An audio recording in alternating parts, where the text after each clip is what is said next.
for any of you who do not know, today is primary voting day. If you haven't turned your vote in yet, you might be too late by the time you get out of here, because it has to be postmarked today or be in the drop box by 8. And it's 7:17 now, unless you run out here right now and go down to the courthouse.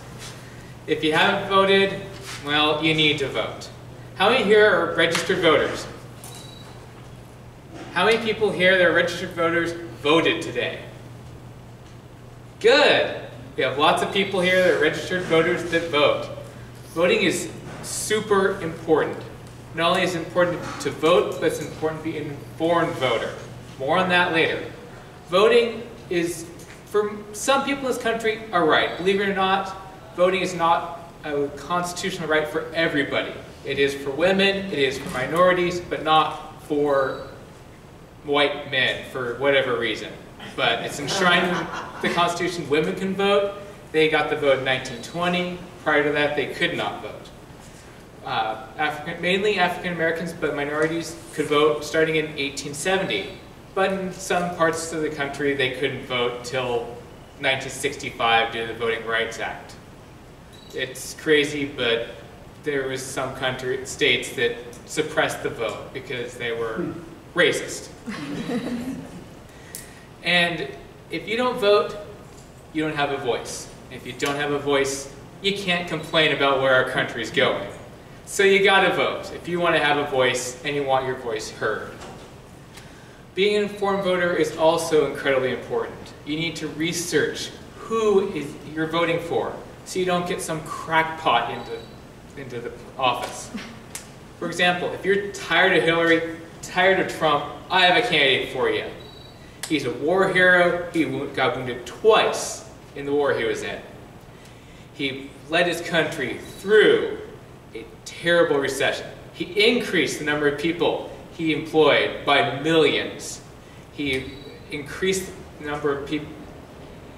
He expanded the military. He expanded infrastructure, and he did an awesome job. Not only that, but he was a vegetarian and an animal lover. Based on that, would you vote for him? Raise your hand. Who wants to know more? Those who raise their hand know more, probably a good idea, because that was Adolf Hitler. Believe it or not. So you probably don't want to vote for him. But there are people out there that would just take a little snippet and vote for somebody without knowing who they are. That's really not good to do. Otherwise, you're going to vote Adolf Hitler into office. It's been done once.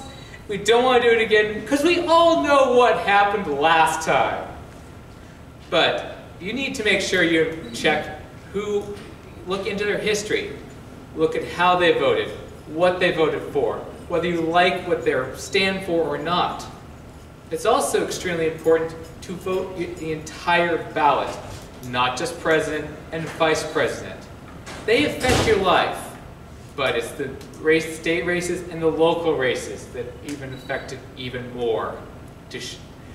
Whether you like it or not, people do run, and it's important to vote, check for them. It's important to investigate their backgrounds even deeper. There's lots of sources on the internet, including the state websites and the country websites, the House and Senate. They will show all the votes of all the people that are currently in office and how they voted.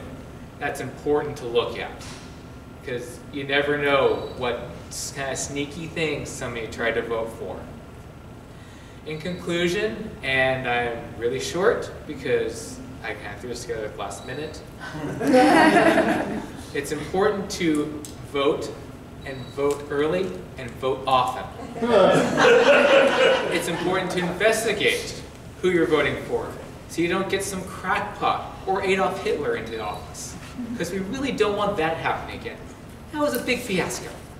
Thank you.